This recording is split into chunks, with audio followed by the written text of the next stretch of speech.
السلام علیکم ورحمۃ اللہ وبرکاتہ۔ کیا حال ہے سب کا؟ الحمدللہ۔ پہلا روزہ کیسے گزرا؟ بہت اچھا، پتہ بھی نہیں چلا نا کتنی برکت ہوتی، اور وقت میں بھی برکت ہوتی ہے نا۔ پہلے کتنی فکر ہوتی ہے کہ تراویح کے لیے وقت نکلے گا یا نہیں، سارے کام کیسے ہوں گے، لیکن الحمدللہ یہ شہر مبارک ہے، برکت والا مہینہ ہے، اور اللہ سبحانہ وتعالیٰ وقت میں بھی برکت ڈال دیتا ہے۔ تو آپ نے پھر تراویح کے علاوہ کوئی زیادہ کام کیا جو عام دنوں میں نہیں کرتے نیکی کا؟ مثلاً قرآن کی تلاوت اور ذکر، شابش، کانشیس ذکر اور حفظ سٹارٹ کیا۔ یہ تو بہت اچھی بات ہے۔ اگر رمضان کے مہینے کے لیے ہر روز کی صرف ایک آیت بھی کر لی جائے تو اس سے کیا ہوگا؟ 30 آیتیں یاد ہو جائیں گی۔ سورۃ ملک تو بہت سے لوگوں کو یاد ہوگی، 30 آیتوں والی۔ سورۃ سجدہ بھی 30 آیتوں والی ہے، تو کوئی بھی 30 آیتوں کا ٹارگٹ آپ سیٹ کر سکتے ہیں۔ چھوٹی چھوٹی آیتوں والی کوئی سورت یاد کر سکتے ہیں، تو انشاءاللہ اس رمضان کا تحفہ ہوگا آپ کے لیے۔ اس کے علاوہ جو بات میں آپ سے کرنا چاہتی ہوں وہ یہ کہ نمازوں کی خاص حفاظت اور نماز پر توجہ اور نماز میں یکسوئی اور نماز کو بر وقت ادا کرنا۔ سعید بن مسیب کہتے ہیں کہ رسول اللہ صلی اللہ علیہ وسلم نے فرمایا، اللہ تعالیٰ نے فرمایا کہ میں نے آپ کی امت پر 5 نمازیں فرض کی ہیں، اور اپنے لیے یہ عہد کیا ہے کہ جو شخص اس حال میں میرے پاس آیا کہ ان کے اوقات کی محافظت کرتا رہا، میں اسے ضرور جنت میں داخل کروں گا، اور جو ان کی محافظت نہ کرتا رہا اس کے لیے میرے ہاں کوئی عہد نہیں۔ یعنی 5 نمازوں کو اپنے وقت کے اندر پڑھنا چاہیے، اور وقت میں بھی افضل وقت میں پڑھنا چاہیے، ٹھیک ہے؟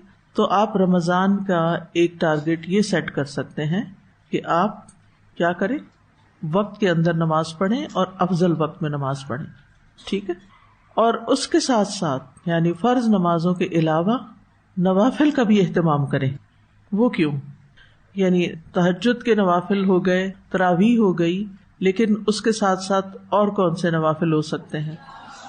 اشراق کے، چاشت کے، اور تحیۃ الوضو، اور نماز کے آس پاس جو سنتیں اور نفل ہوتے ہیں، میں نے دیکھا بہت سے لوگ ان کی طرف توجہ نہیں کرتے۔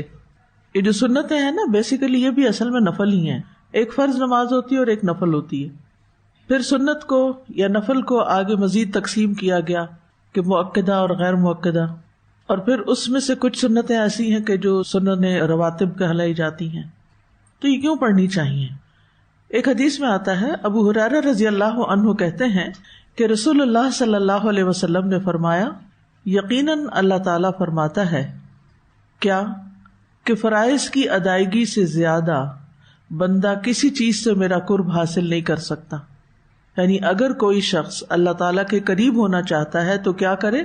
فرائض کی ادائیگی کرے، فرائض کو پراپر طریقے سے ادا کرے، ساری شرائط کے ساتھ، اور میرا بندہ مسلسل نوافل کے ذریعے میرا قرب حاصل کرتا رہتا ہے، یہاں تک کہ میں اس سے محبت کرنے لگ جاتا ہوں۔ فرائض سے کیا حاصل ہوا؟ قرب۔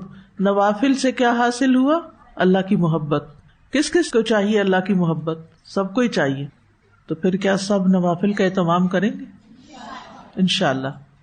فرمایا پھر جب میں اس سے محبت کرنے لگتا ہوں تو اس کا کان بن جاتا ہوں جس سے وہ سنتا ہے، یعنی پھر اسے اچھی باتیں سننے کو ملتی ہیں، اور اس کی آنکھ بن جاتا ہوں جس سے وہ دیکھتا ہے، یعنی اس کی آنکھوں میں اللہ تعالیٰ بصیرت پیدا کر دیتا ہے، اور اس کا ہاتھ بن جاتا ہوں جس سے وہ پکڑتا ہے، اور اس کا پاؤں بن جاتا ہوں جس سے وہ چلتا ہے۔ یعنی مراد اس سے یہ ہے کہ وہ انسان پورے کا پورا اپنے آپ کو اللہ تعالیٰ کی اطاعت میں استعمال کرنے لگتا ہے۔ اس کے ہاتھ، پاؤں، آنکھ، کان، سب کچھ کس میں لگ جاتا ہے؟ اللہ کی اطاعت میں۔ اور پھر خوشخبری کیا ہے؟ اور اگر وہ مجھ سے کچھ مانگتا ہے تو میں اسے ضرور دیتا ہوں، یعنی ایسے شخص کی پھر دعائیں قبول ہونے لگتی ہیں۔ اور اگر وہ مجھ سے پناہ مانگے تو میں ضرور اسے پناہ دیتا ہوں۔ کس چیز سے پناہ دیتا ہوں؟ ہمارے دشمن شیطان سے، اور اس کے علاوہ بھی ہر شر سے۔ تو یہ سنتیں اور نفل جو ہیں یہ دراصل ہمارے لیے اللہ سبحانہ تعالیٰ کے قرب کا، محبت حاصل کرنے کا، اور اطاعت میں بہتری لانے کا، اور پھر ہر شر سے بچنے کا ذریعہ ہے، ٹھیک ہے؟ پھر اسی طرح حدیث میں آتا ہے، نبی صلی اللہ علیہ وسلم نے فرمایا قیامت کے دن لوگوں کے اعمال میں سے سب سے پہلے نماز کا حساب ہوگا. آپ نے فرمایا ہمارا رب عز و جل فرشتوں سے فرمائے گا، حالانکہ وہ پہلے ہی خوب جاننے والا ہے، میرے بندے کی نماز دیکھو، کیا اس نے اس کو پورا کیا یا اس میں کوئی کمی ہے. چنانچہ اگر وہ کامل ہوئی تو اس کے لیے پوری پوری لکھ دی جائے گی، اور اگر اس میں کوئی کمی ہوئی تو فرمائے گا کہ دیکھو کیا میرے بندے کے کچھ نوافل بھی ہیں. اگر اس کے نفل ہوئے تو وہ فرمائے گا میرے بندے کے فرائض کو اس کے نوافل سے پورا کر دو. یعنی اگر فرائض میں کوئی کمی رہ گئی، بھول چوک ہو گئی، 4 رکعتیں پڑھنی تھی 3 پڑھی تو کمی تو ہو گئی. اسی طرح کوئی اور وجوہات بھی ہو سکتی ہیں، تو پھر کس سے پوری ہوں گی؟ وہ نوافل سے. پھر اسی انداز سے دیگر اعمال لیے جائیں گے. فرائض ہیں، روزے ہیں مثلاً فرض، ان میں کوئی کمی رہ گئی تو نوافل سے پوری کر دی جائے گی. حج ہے، اس کی کمی عمرے وغیرہ سے پوری کر دی جائے گی. دیگر اعمال میں بھی، یعنی جہاں فرائض میں کمی ہوگی وہ نوافل سے پوری کر دی جائے گی. تو اس لیے بہت ضروری ہے کہ ہم کیا کریں، فرائض بھی آسان طریقے سے ادا کریں اور اس کے ساتھ ساتھ نوافل کا بھی اہتمام کریں. نمازوں کو مختصر نہ کریں. ہمارے پاس بہت وقت ہوتا ہے، ہم باتیں کرنے پہ آتے ہیں تو گھنٹوں گزار دیتے ہیں. یعنی بعض لوگ تراویح پڑھنے کو بوجھ سمجھتے ہیں، لیکن تراویحوں کے بعد بیٹھ کے خوب سوشلائز کرتے ہیں. تو ہم اپنے اوپر خود چیک رکھیں نا، اللہ تعالیٰ کیا ہمیں دیکھ نہیں رہا کہ ہم کیا کر رہے ہیں؟